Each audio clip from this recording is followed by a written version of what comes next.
We already promised the inheritance to someone else, he said.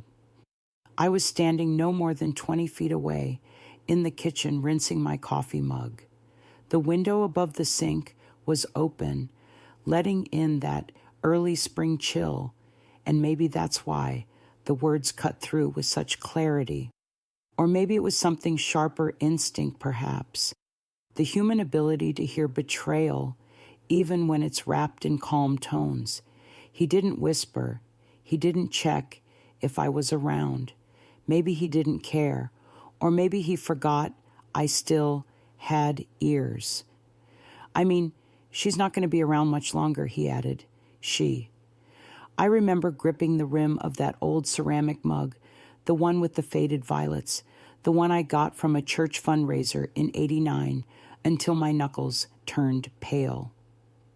The tremble in my hand wasn't from age, not that morning. It was the kind of tremble that starts in the soul and works its way out through bone. His voice was so casual. We already promised the inheritance to someone else. The word promise lodged itself inside my chest like a splinter. I leaned forward and looked out the window as if that would take me somewhere else, maybe the past, maybe a time when he still called me Mom with softness, with warmth, not like a liability, not like an afterthought. They were standing just outside, he and Meredith. Her voice, always a bit too loud, replied with a smile I could hear. Good. One less thing to worry about. We'll list it right away when it's ours. This neighborhood's ripe for a flip. I almost laughed. Flip. They were talking about the house I scrubbed floors in after my night shifts, the house I patched with my own hands when the roof gave out, the house I paid off over 35 years with a salary that never reached 5 digits. Flip, like it was a pancake. My knees buckled just a little, just enough for the stool near the counter to catch me. I sat quietly, still holding the mug. Water from the rinse was seeping into the sleeve of my sweater, but I didn't feel it. All I could hear was the static buzz inside my skull. They had promised it to someone else, not to each other, not even to their children, to someone else. I looked around at the kitchen, the dent in the cabinet door where Ben kicked it during a tantrum in '96, the corner of the counter where I used to set out orange slices for when they came home from school, the light fixture they broke during a rough game of indoor baseball, and I never replaced because it made me smile. None of it meant anything to them now. All of it meant everything to me. I waited until I heard the sound of their car pulling away. They hadn't even come in to say goodbye before I stood up. My legs felt made of rope. I walked to the living room, sat in the armchair I'd rocked them all to sleep in, and stared at the wall for an hour, maybe more. It wasn't just what he said. It was how he said it, like I was already dead. The thing about betrayal is that it never feels sharp at first. It settles in slow, like damp in the walls. You don't notice it until the mold appears, until something starts to rot. I sat there in that armchair, tracing back years I thought were made of love. Years I told myself were the reward for sacrifice.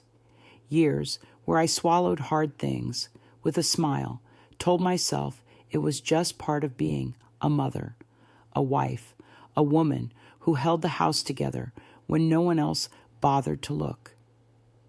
I met their father when I was 22. I was already tired by then. Life hadn't been soft to me. It had been hard, dry, practical. I didn't marry for romance. I married because I needed a future, or at least a roof. He wasn't cruel, but he wasn't kind either.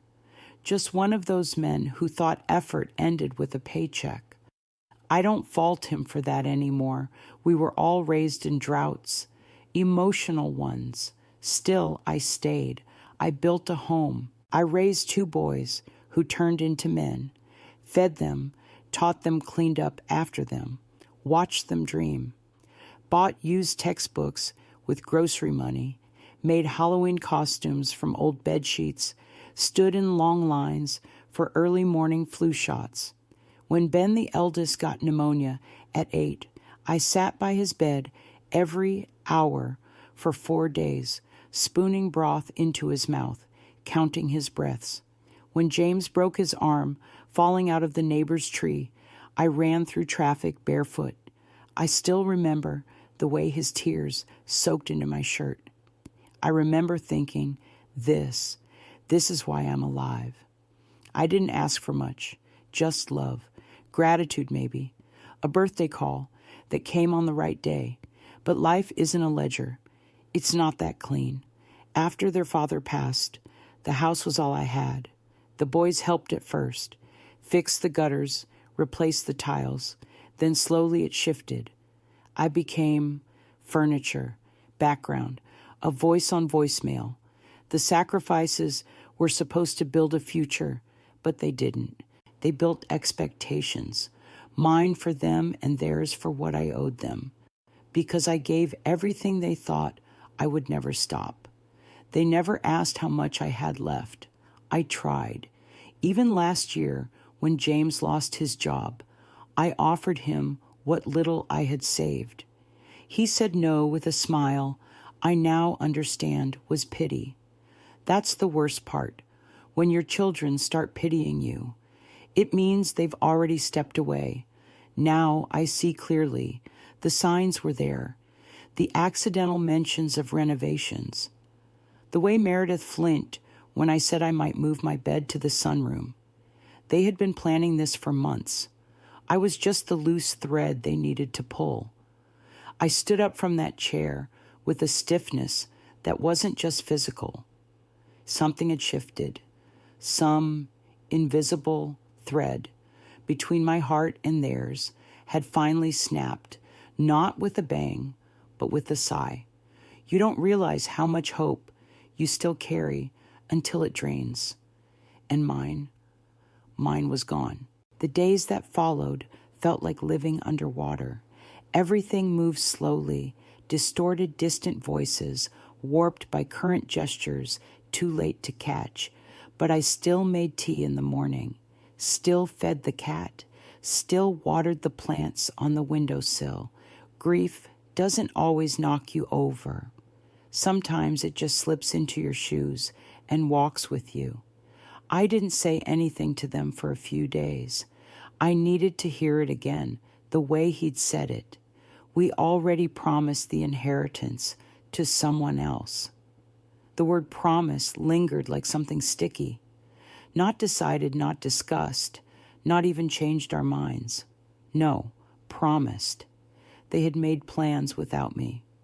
For a house that I scrubbed, painted, kept from collapsing during storms.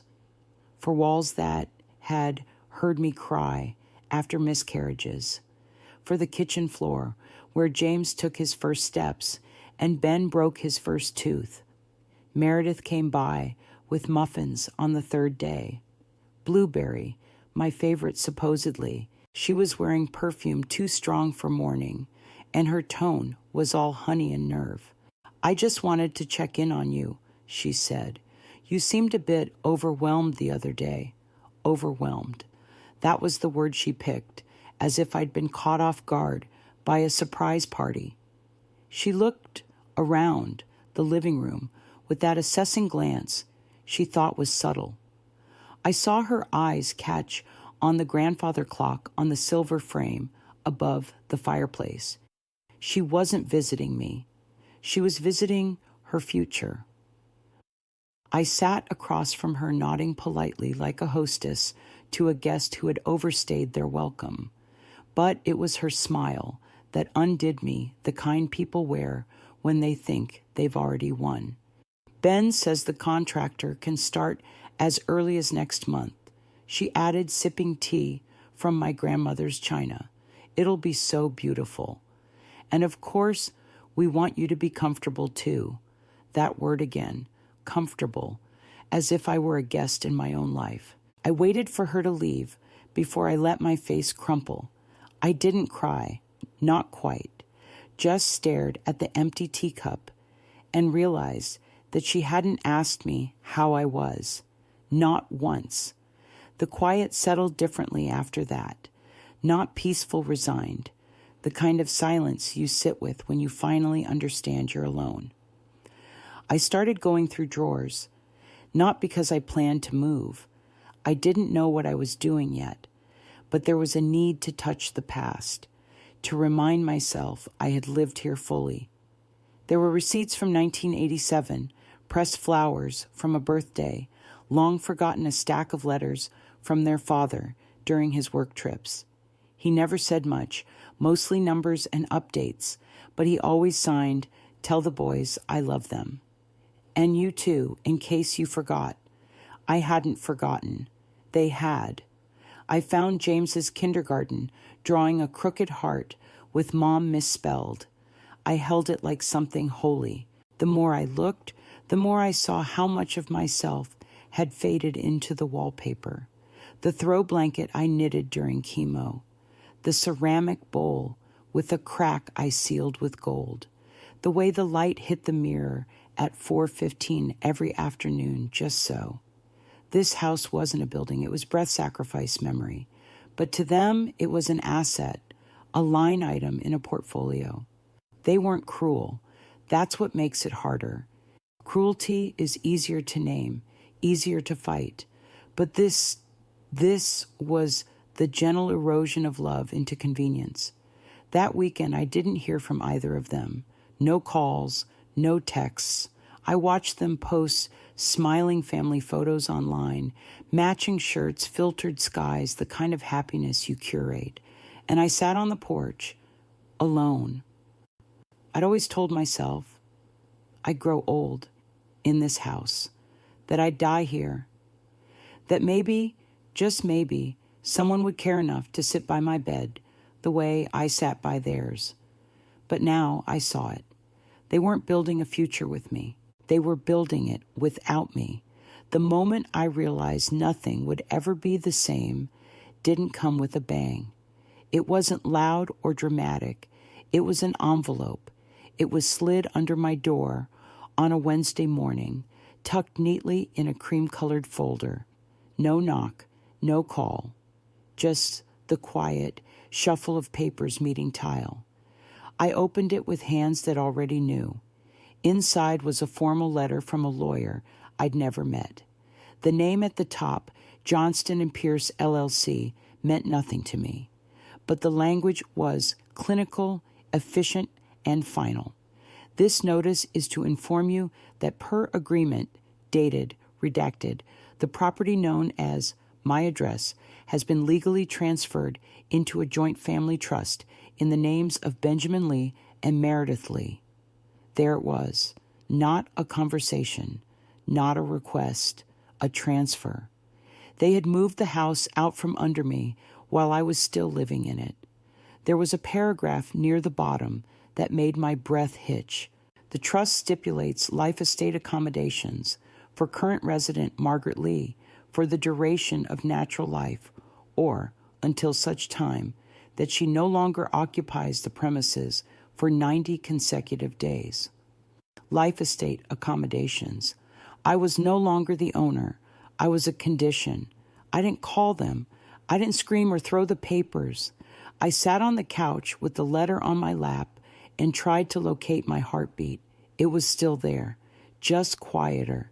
The betrayal had a new shape now, not emotional, not verbal, legal, and permanent. They had taken the one thing I had built from nothing, the place that bore every echo of my motherhood, and turned it into an instrument. And all of it, every polished sentence, was wrapped in that insidious tone of concern. That afternoon, I walked to the shed in the backyard. My knees ached, my hands stiffened as they gripped the old iron latch. But I opened it. I needed to see what was left that still belonged to me. stacks of paint cans, labeled by year, James's old baseball bat, a sewing machine I hadn't used since 2004, and then in the back an old ledger, a dusty cloth-bound book.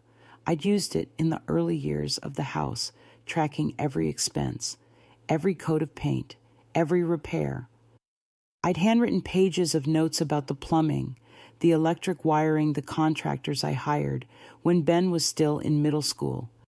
I flipped through it with trembling fingers. Every entry was a timestamp of sacrifice. May 1997, roof leak fixed alone, $740. March 2003, new fence for Ben's graduation party, $1, $240. December 2011, Meredith's first Christmas with us, replaced oven, $600. They had no idea, or maybe they did. Maybe that was the part that cut the deepest, the possibility that they knew and didn't care. That night, I didn't sleep. I lay in the dark, not planning revenge, not weeping, just emptying, a kind of quiet reckoning. By dawn, something inside me had shifted, not in rage, not even in sorrow, but in certainty. They had made their plans. Now I would make mine. I opened the bottom drawer of my desk and pulled out the keys to the safety deposit box, something I hadn't touched in nearly 2 decades. Inside that box were the original blueprints of the house, the deed, my husband's will, and something else, a letter I had never sent. I had written it in 2005, after my second round of chemo, when I thought I might not make it. It was addressed to Ben. I unfolded it, bracing for the voice of a woman I no longer was. If you are reading this, I didn't make it, and that's okay. I want you to know I'm proud of you, of your mind, your stubbornness, your sense of humor. This house isn't just bricks. It's us. It's every scraped knee, every bedtime story, every burnt casserole. I hope you remember that, and I hope you never forget who you came from. I didn't cry, not because I wasn't hurting, but because some pain dries up before it reaches the surface. That version of me, the one who still hoped she deserved better, and I would give it to her. I would not beg. I would not fight them in court. But I would not let them win either, not in the way they thought. The next morning, I called Mr. Alvarez, the gardener who had worked with me for over a decade. His knees were bad now, and he mostly oversaw things while his nephew did the heavy work. But he still came every Tuesday to prune the roses. He showed up that same afternoon wearing his old sun hat and holding a bag of oranges from his backyard tree. "You're early," I said. "You called," he said. "That's rare." I motioned for him to sit with me on the porch. We didn't speak for a while, just sat there in the sun, like we had so many times before when the kids were little and the world was simpler. Then I handed him the envelope. He opened it expecting maybe a check or instructions, but it was a letter signed notarized legal. It was the beginning of the property transfer paperwork. "To you," he asked, bewildered. I shook my head. "To your nephew, actually. But with you as co-owner, you've kept this place alive longer than anyone else." He didn't know what to say, just stared at the paper like it might float away. "I'm still living here," I added, "but the deed will say otherwise. Because my son decided he gets to decide when I stop being the owner of my own story." Mr. Alvarez took off his hat and held it in his hands. His voice was barely a whisper. "But why me?" I smiled. "Because you remember the color I painted the kitchen in 97. Because you never called it just a house. Because I've watched the way you speak to the trees like they're old friends." His eyes glistened. "But what about your family?" I looked out at the roses, blooming even in the late heat. "They've already taken what they wanted. Now I'm giving what they never saw. He nodded slowly. Then I'll care for it, like it was my mother's. That night, I sat in the garden, surrounded by the very soil I had turned with my own hands. I remembered the summer Ben scraped his knees, running across the stones. I remembered Meredith's first attempt to plant tulips. They'd bloomed sideways. It wasn't about revenge. It wasn't about teaching them a lesson. It was about releasing myself from the idea that they ever had the right to determine my worth. I had been a mother, a nurse, a widow, a pillar, and then for a moment I had been their afterthought, but no more. When Meredith finally called a few weeks later, her voice was light and clipped. Ben said, "You got the lawyer's letter." "Yes," I replied. "Okay. Well, we're going to be coming by soon to discuss long-term plans. There's a great facility in Napa, really high-end, full-time care activities, even a spa. I won't be going," I said quietly. There was a pause. "Mom, this isn't about pride. It's about safety." "I agree," I said, "which is why I've secured the house for someone who actually values it." Another pause. Then a sharper tone. "What are you talking about?" "I gifted the property to the gardener and his family." Dead silence. You did what I could hear, the panic behind the calm, the math being done in her head, the realization that their power play had been met with something far stronger, detachment. "You can't just—" "I can," I said. And I did. "The paperwork is finalized. But you had control over a trust," I said. "I had ownership. Now neither of us do." The line went quiet, then a click. I didn't feel vindicated. I felt released. That night I slept with the windows open. The breeze carried in the scent of jasmine and earth, the sounds of crickets, the hum of freedom. This was not the life I had imagined, but it was one I chose fully with eyes open. And sometimes that's the most any of us can ask for. I expected anger, a flurry of legal threats, some self-righteous email from Meredith's husband quoting a statute or hinting at elder vulnerability laws. But instead I got silence. Days passed, then a week, then two, not a word, not even a text. At first it unsettled me. Their sudden absence felt more cruel than their controlling presence ever had. I'd been bracing for the blow, not the void. I'd rehearsed responses, armored myself in calm logic, imagined shouting matches that would leave me breathless and strong. But no one showed up in kind, up to fight me. Instead, I found myself walking through the house with a kind of reverent slowness, touching each object as if to reaffirm its place. The ceramic cat on the mantel, the kitchen drawer that always stuck, the gouge in the hallway where Ben scraped his scooter at 6. This wasn't just a house. It was my memory museum. One morning, I found a small package on the front porch. No return address, just my name in Ben's handwriting. Inside was a photo. It was from 2003, the last real vacation we took before Robert died. We were in Monterey. I was wearing a blue windbreaker, my arms around both children. They looked happy, young, mine. Taped to the back of the photo was a Post-it note. It said, "I don't know what to say. I'm still trying to understand, but I never wanted you to feel small. B." That was all. No apology, no explanation.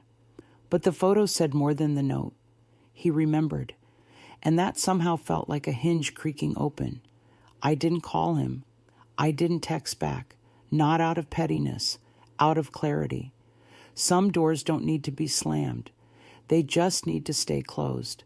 Instead, I started baking again. Real baking, the kind that required 2 sticks of butter and a willingness to fail. The first time I made Robert's favorite lemon bars since his passing, I wept over the crust. Not because it cracked, but because I had forgotten how the kitchen used to smell on Sundays, how he used to lean against the doorframe and hum off-key to whatever jazz was playing on the radio.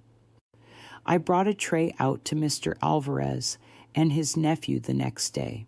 We sat under the shade of the plum tree and ate in silence. "You look lighter," the nephew said. I laughed. "That's what happens when you stop dragging ghosts behind you." He smiled, but didn't ask more. Good people know when not to ask. The next letter came 3 weeks later. Official, heavy stock envelope, attorney's office, printed in gold foil. Meredith.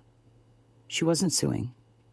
Not exactly, but it was a formal request to reassess the mental and financial capacity under which I made the transfer of property. The language was professional, vague, threatening in the quiet, insidious way people with money learn to speak. There it was, the thing they couldn't say aloud. You weren't supposed to outplay us. I took the letter into my sunroom and sat for hours just holding it, not reading, just holding, like it was something fragile and noxious all at once. Then I burned it, not out of rage, out of ritual, out of finality. I watched the edges curl, the ink bubble, the paper fall into itself. Later, I called my lawyer. He was a kind man with too many framed photos of his pugs and costumes. But he was thorough, and most importantly, he'd helped Robert set up the original trust. I told him everything. He nodded slowly, took notes. Then he said, "Do you want to fight them?" I thought about it. About courtrooms and depositions and cold stares across polished tables. "No," I said. "I just want them to stop pretending they love me if they only ever intended to harvest me." He nodded. "Then I'll make sure they can't touch a single stone on your walkway." And he did. 3 days later, a notice was sent. The gift was legal, the deed was binding, and I was of sound mind, proven by both medical and legal documentation. Meredith never responded, but Ben sent another photo. This one of him and his daughter, my granddaughter. They were carving pumpkins. She had his eyes. On the back, it said, "She asked about you." I didn't know what to say. I just told her, "You like lemon bars." I cried again, not out of sadness this time, out of recognition, out of something blooming in a far corner of myself I thought had withered. Maybe one day I'd see her again, maybe not, but I was still here, still rising at dawn, still drinking my tea by the east window, still remembering who I had been and who I would now be. The quiet after the legal firestorm felt unfamiliar. Not peace, not yet, but something like space, room to breathe, to reclaim the ordinary. Each morning I tended to the garden. I pulled weeds, not out of frustration, but with gentle persistence. I replanted rosemary where the old bushes had dried out. I started talking to the plants again, like I used to when the kids were little, and I needed someone, anyone to listen without interrupting. And slowly, something softened. Not forgiveness, not quite, but a loosening of the knot I'd carried in my chest for years. It was around this time that Mrs. Dawson from 2 houses down came by. She was holding a tin of cookies wrapped in red cellophane like it was still December. I heard she said, not unkindly, about the deed. I nodded, and I just wanted to say, she continued setting the tin on my porch railing, "You did the right thing. For you." Her voice cracked a little. She didn't elaborate, didn't need to. There was something in her eyes, a quiet grief maybe, or admiration, or both. That evening, I opened the tin.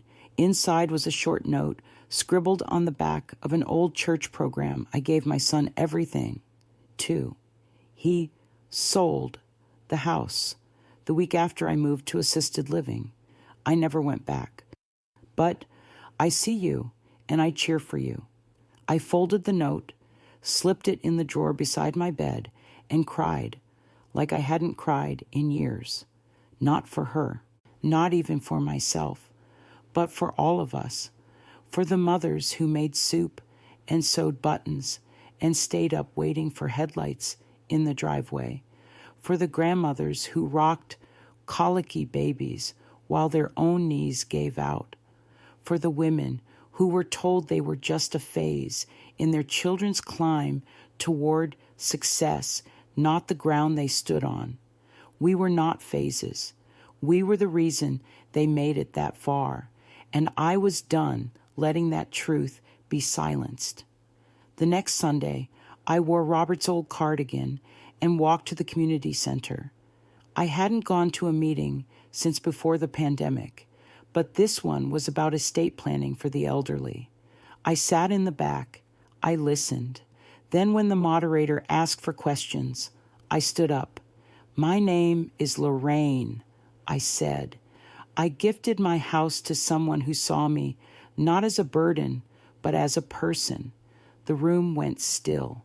I continued, voice steady.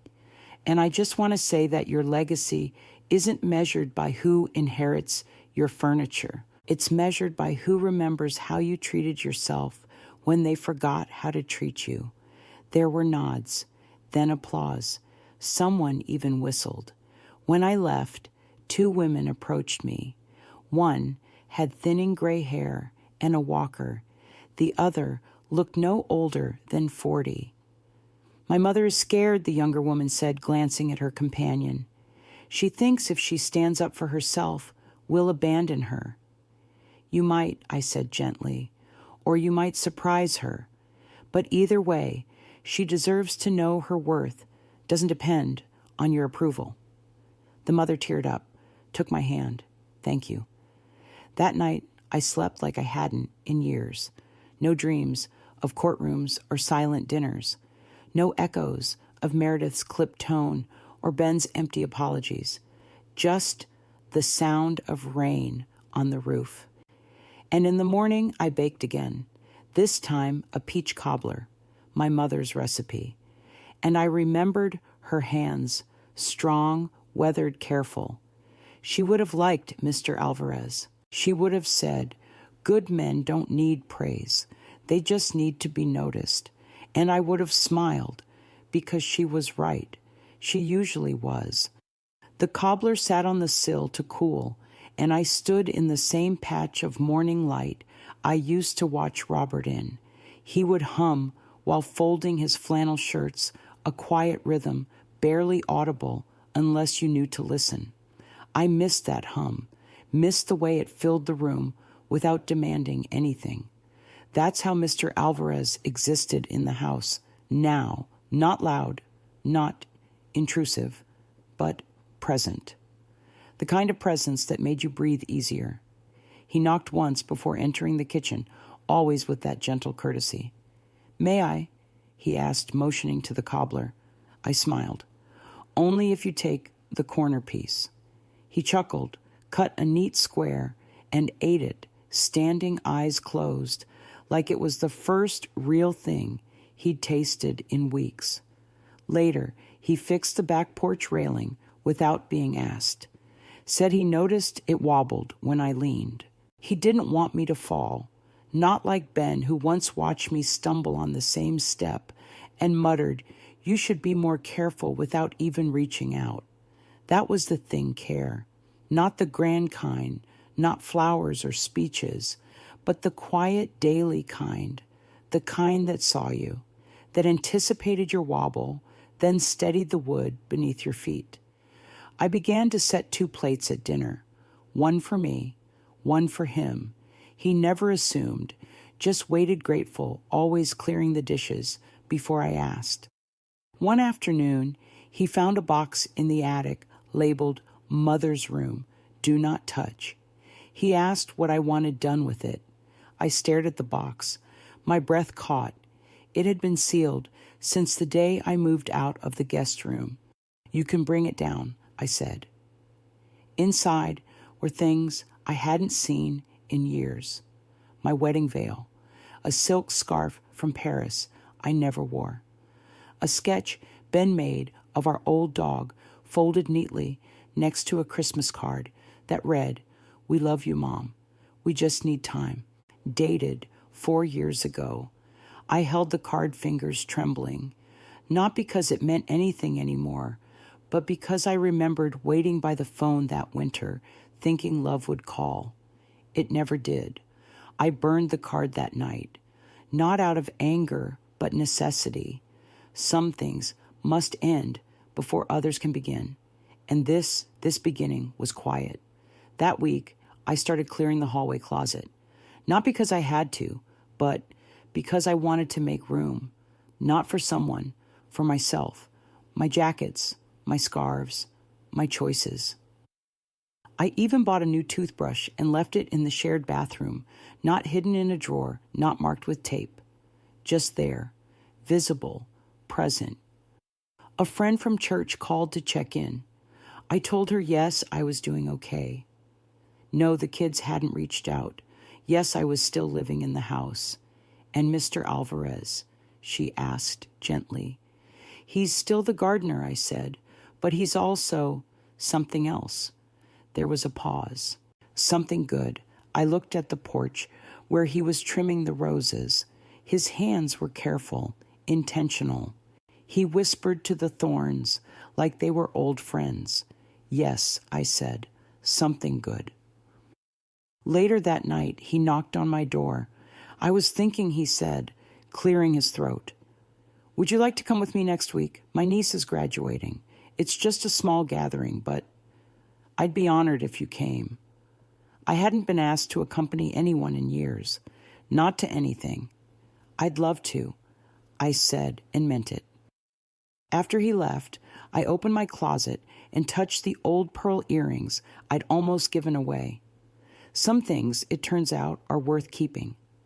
Not because they're valuable, but because they remind you of who you once hoped to become, and maybe, just maybe, still can. The dress I wore to his niece's graduation was nothing fancy. Pale blue cotton, soft at the shoulders from years of sun. I'd nearly donated it once, thinking it too plain. But that morning, it felt right, clean, honest. Mr. Alvarez arrived at the door with a single gardenia in a glass vial tied with twine. He didn't say it was for me, just held it out, and I understood. I pinned it above my heart.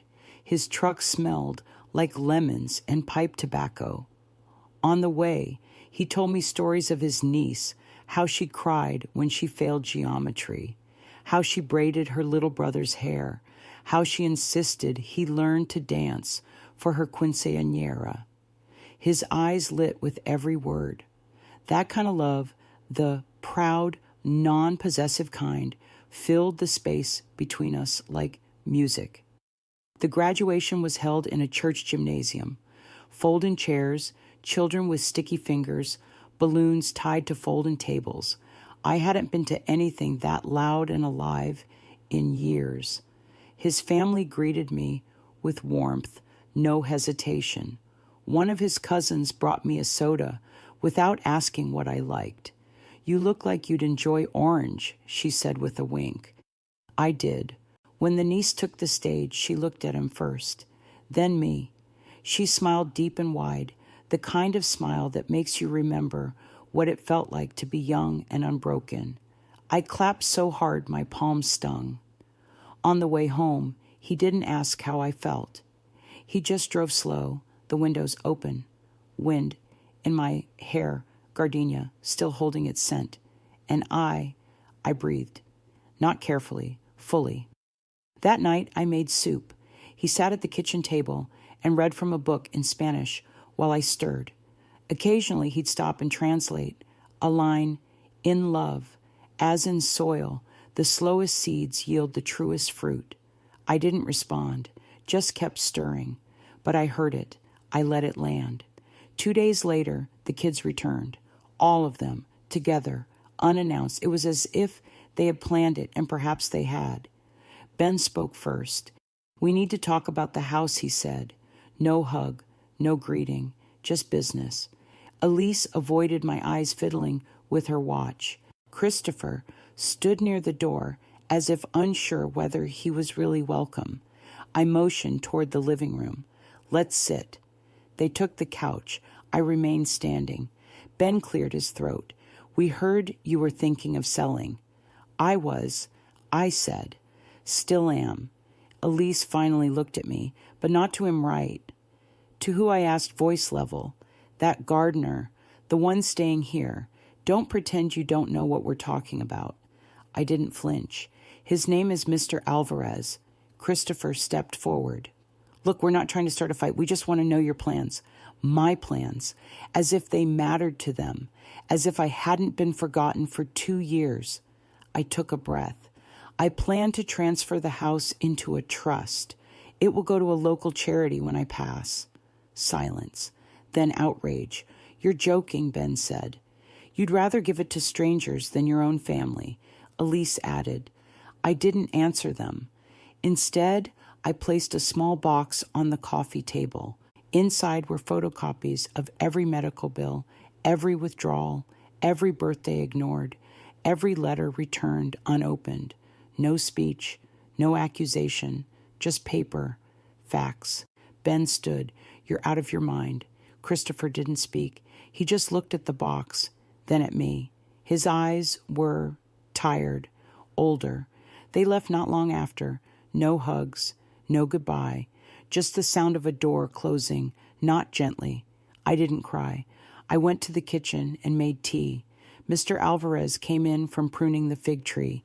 He saw my face, didn't ask. Just poured a second cup. We sat together, steam rising. I reached across the table and took his hand. "You still want to stay?" I asked. He smiled.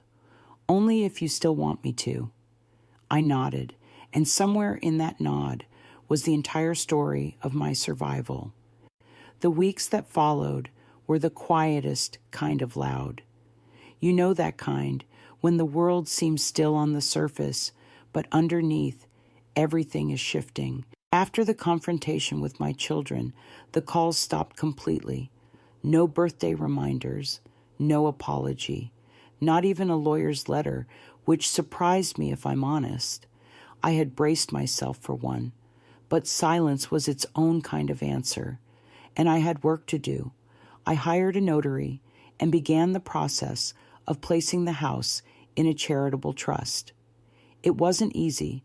The forms were long and the explanations longer.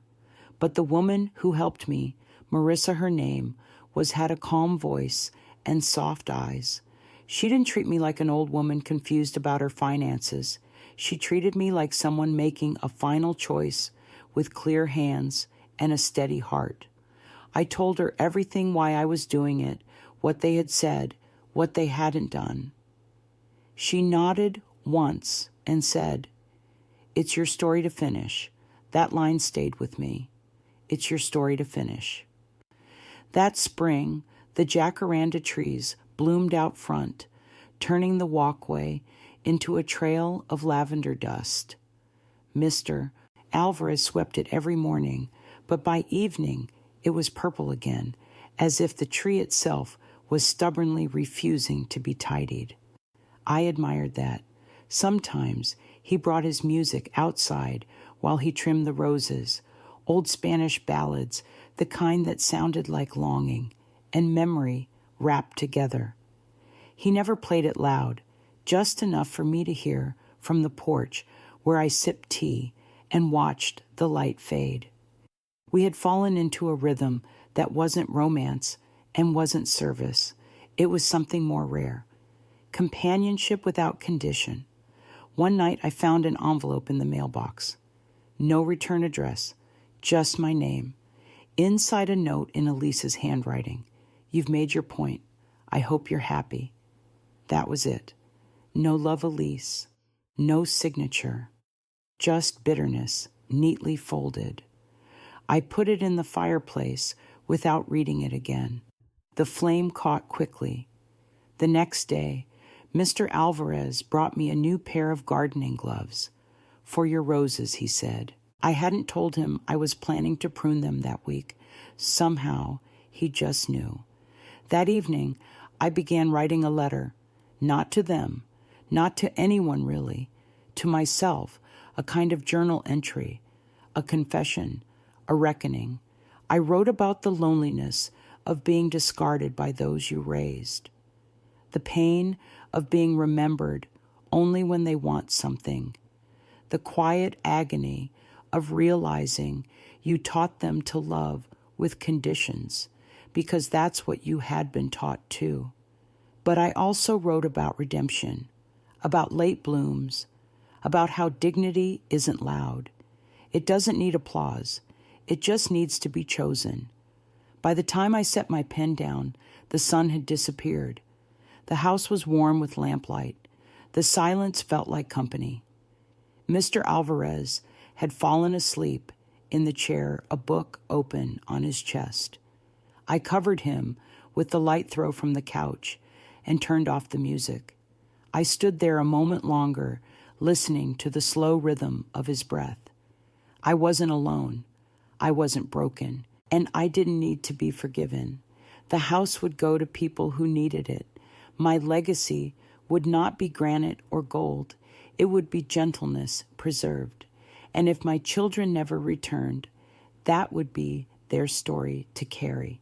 Mine had already changed. The morning the realtor came by to take pictures of the house, I walked through each room like a farewell tour. I wasn't staging it for potential buyers. That wasn't the purpose. These photos weren't for listings. They were for the archive of the Trust for Documentation. But still, I wanted the rooms to look loved. Not perfect, just lived in. The living room still had the blanket draped over the arm of the couch where Elise used to nap after school. The dining table bore a long scratch from the time Daniel insisted on doing his science project there, even though I warned him it would leave a mark. I didn't polish the table. I didn't tuck away the scratch. Some scars are proof that something real happened. The photographer was young, maybe 27, and quiet. He set up his tripod and moved with the soft confidence of someone who had done this 1,000 times. But at one point, he paused in the hallway, looked at the light coming in through the stained glass, and said, "This house has stories." I didn't reply, but my throat tightened. That night, I stood at the kitchen window while water boiled for tea. Outside, the wind stirred the lemon tree. A few fruits dropped to the grass. The sound was small, like an exhale. I remembered my mother, decades earlier, telling me that trees know when to let go. "It's not loss," she'd said. "It's release." That phrase had come to mean more to me in these recent months than anything else. Release, not revenge, not punishment, not silence even, just the clean and painful decision to let go of what was never mine to begin with. My children hadn't been mine, not really. They were people I had helped become, but they owed me nothing. And while their cruelty had wounded me deeply, I now saw it for what it was, their own broken inheritance. That night, I opened the old cedar chest in my bedroom. Inside were dozens of photo albums, vacations, first birthdays, sleepy mornings with bedhead and mismatched pajamas. Elise with her front teeth missing. Daniel's graduation. I sat cross-legged on the floor, flipping through the pages. I didn't cry. I expected I would, but I didn't. The ache was there, of course, the mourning of a version of life I had once imagined. But there was also peace, the kind that arrives not when things are fixed, but when you accept they never will be. I picked out 2 photos, one of the house in winter blanketed in snow, and one of me and the children at the beach, all sunburned and smiling. I placed them in an envelope. On the outside, I wrote, "For when you wonder why the walls feel hollow." I left it on the mantel tucked behind a ceramic dove. A week later, the legal paperwork was finalized. The house would transfer ownership in 1 year following my death to a foundation that provided shelter and schooling to undocumented single mothers. The foundation had agreed to preserve the original garden and use the main house as a transitional residence. It felt right. Not just good, not just generous, right. One morning, I found a voicemail from Daniel. His voice was tight-clipped. "Mom, I don't know what kind of game you're playing, but if this is about guilt tripping us into coming back, it's not going to work. You're the one who left." I didn't return the call. He hadn't asked how I was. He hadn't asked anything. Instead, I sat on the back steps with a blanket wrapped around my shoulders and watched the clouds shift overhead. I wasn't angry. I wasn't sad. I was finally empty. But not the kind of empty that aches, the kind that makes room. Spring arrived quietly. The wind changed before the leaves did. I'd always known the signs, the hum in the soil, the air softening like bread left to rise. Something was returning to the earth, and maybe to me. I spent my mornings on the porch, wrapped in a cardigan that once belonged to my mother. The sleeves were too long, and the buttons mismatched, but I liked the weight of it. I liked remembering the way she used to tuck the collar against her neck like armor. People in town had begun to talk. The woman who gave away her house, the mother whose children left her, the widow who sold everything but stayed. I let them talk. Let their stories circulate like birds who never knew the shape of the storm they flew through. Because in the quiet, I was building something. I started tending the garden again.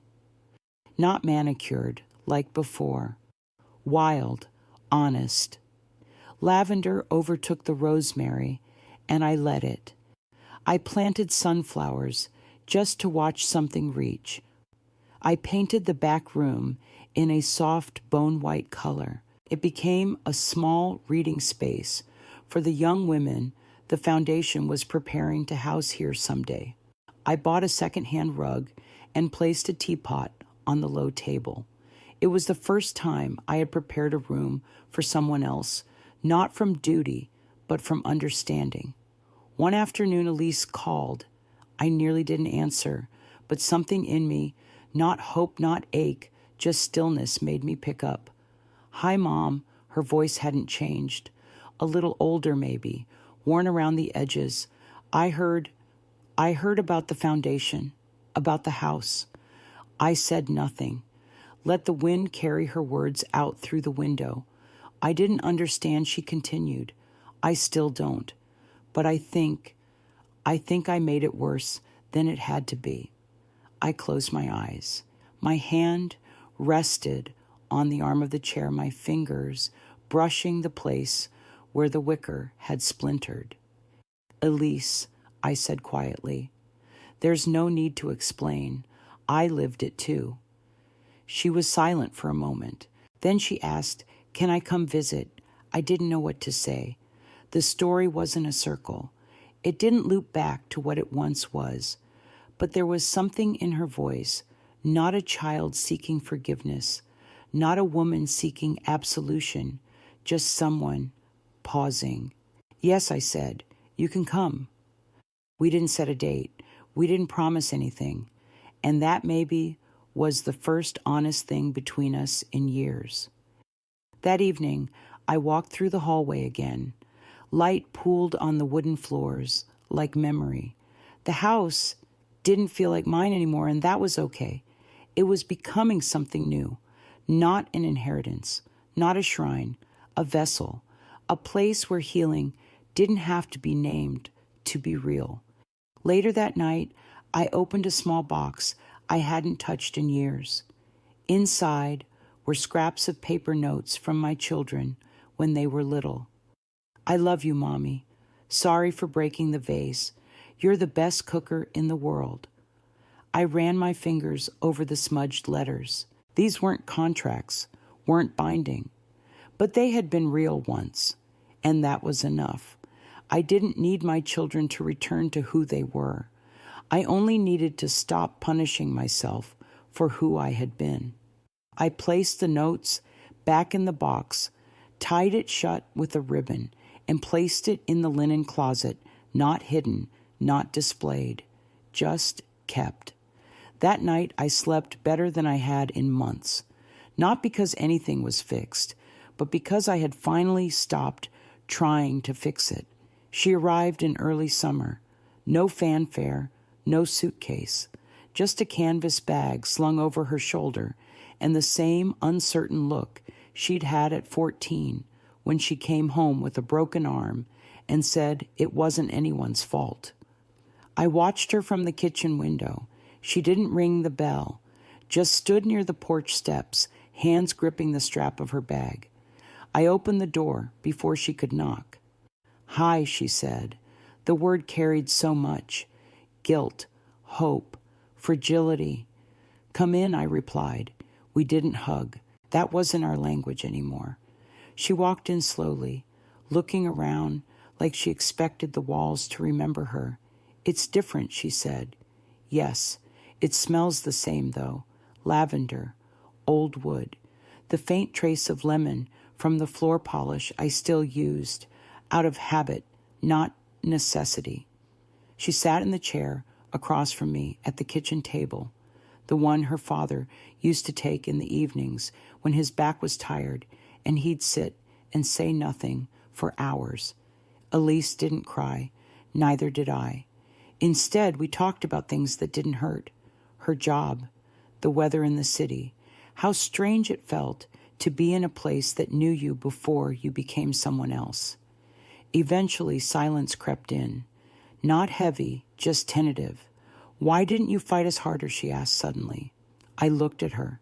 She was older now, but I could still see the little girl in her, the one who used to leave me notes on the bathroom mirror or slip wildflowers into my apron pocket. "Because I was tired," I said, and because I thought maybe it was my turn to be left behind. Her eyes welled, but the tears didn't fall. "I thought you hated us," she whispered. "No," I said. I just stopped explaining myself. She nodded slowly, absorbing it, like a bruise you don't press, just recognize. Later we walked through the garden together. She touched the sunflowers, smiled faintly at the stubborn tomato vines. "You always said they'd grow if you just gave them time," she said. "Some things still do," I replied. That night, she slept in her old room. I hadn't changed it much, just cleaned it once in a while, opened the windows when the weather allowed. I stood outside her door before bed, hand resting on the knob, then let it go. The next morning, I made breakfast. She joined me without a word, took her coffee black, just like her father used to. When she left, it was quiet again. She didn't say when she'd return, but on the counter next to the sugar jar was a note written in the same crooked handwriting I remembered. "Thanks for not throwing the past away. No signature, just that." I folded it gently, placed it in the box with the others. Later that week, the foundation finalized its paperwork. The house would begin hosting its first residents in the fall, women in transition, in danger, in need. I would live upstairs, be present, but not in charge. It felt right. Elise called again a few days later. We talked about what kind of books I should stock in the library room. We didn't mention the past. We didn't need to. It was still here, but it no longer decided the shape of our future. The first young woman arrived on a Tuesday. Her name was Carmen. She had 2 garbage bags full of clothes, a toddler on her hip, and a silence so thick it filled the stairwell. She didn't smile. She didn't make eye contact, but she nodded when I pointed to the room on the second floor and asked softly, "Would you like help with the bags?" "No," she said. Her voice was flat but not unkind. "Thank you." I didn't press. The second was named Alana, 26, fresh bruise on her jaw, and eyes that never landed on one place for too long. She wore a hoodie in the July heat and only carried a backpack. She arrived without speaking at all, but let me show her to her room. They didn't speak to each other much at first, just the occasional awkward nod in the kitchen, the briefest acknowledgement during laundry rotations. I moved through the house like a quiet heartbeat, opening windows, folding towels, placing a bowl of peaches on the table that slowly began to disappear one by one. Carmen's little boy, Mateo, became the first to break the silence. He started toddling toward me each morning, arms raised, babbling in soft half-words. When I bent down and picked him up, something in Carmen's face changed, not trust exactly, but recognition. "You're good with kids," she said one afternoon. I shrugged. I had one. She blinked, unsure what to say, but she stayed in the kitchen a little longer that day. By the third week, Alana asked me if I had any nail polish. She saw my hands, the soft, chipped pink on my thumbnail. "Nothing fancy," I told her, reaching into a drawer. "But I think I've got a red that looks braver than it is." We sat on the porch, the cicadas buzzing thick and loud, while she painted her nails, and I painted mine. She told me about her mother, then stopped mid-sentence. She used to braid my hair every Sunday, she said, even when I didn't want her to. Said it was the only time I looked like myself. I didn't interrupt. "Do you think people can change?" she asked. "I think they can remember who they were," I said, "which is sometimes harder." She nodded. We didn't say anything else for a while. I found myself returning to old rhythms, watering the lavender in the morning, wiping down the baseboards with lemon oil in the evening, baking a pie once a week, even if no one touched it. Elise called more often now, sometimes just to say hi, sometimes to ask what book I was reading. I never asked about the others. I didn't need to. She sent me a package once. Inside was a small ceramic bird, green glazed, imperfect, lovely. A note tucked beneath it said, "You always kept the window open." I finally noticed. I placed it on the windowsill. It caught the morning light in the most gentle way. One night, Carmen stood in the doorway while I brewed tea. "Can I ask you something?" I turned. "Of course." "Why'd you open this place?" I thought for a long moment. The kettle began to sing. "Because I was tired of being quiet in a house full of memory," I said. I thought maybe if it could hold other people's stories too, it wouldn't be so haunted by mine.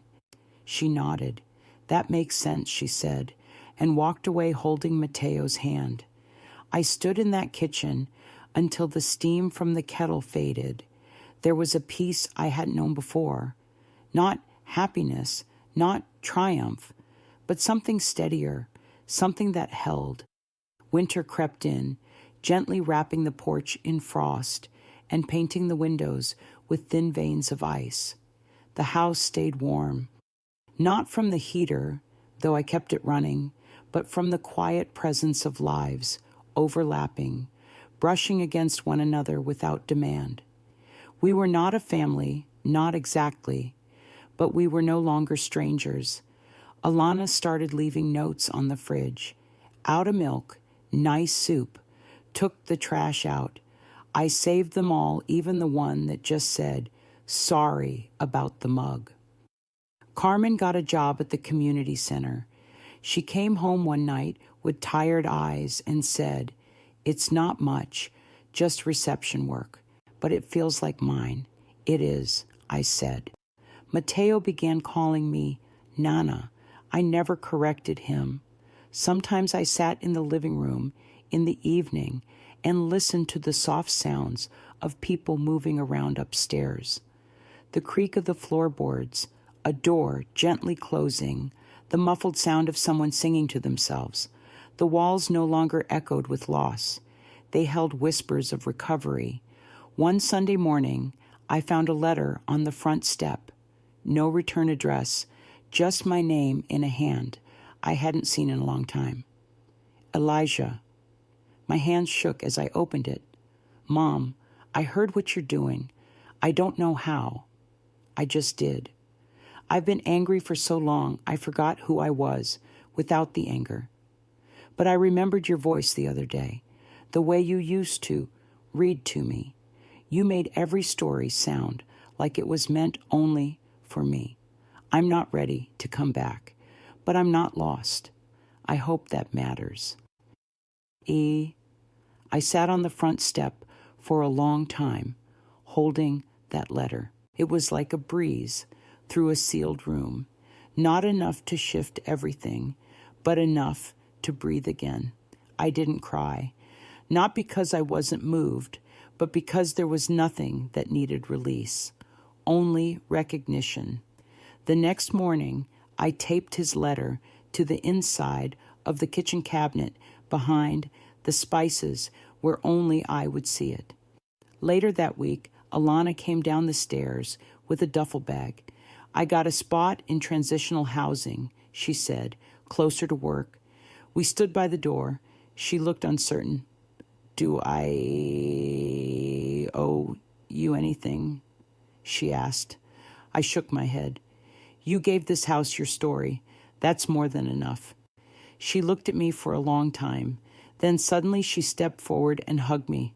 It wasn't long or dramatic, but it was real.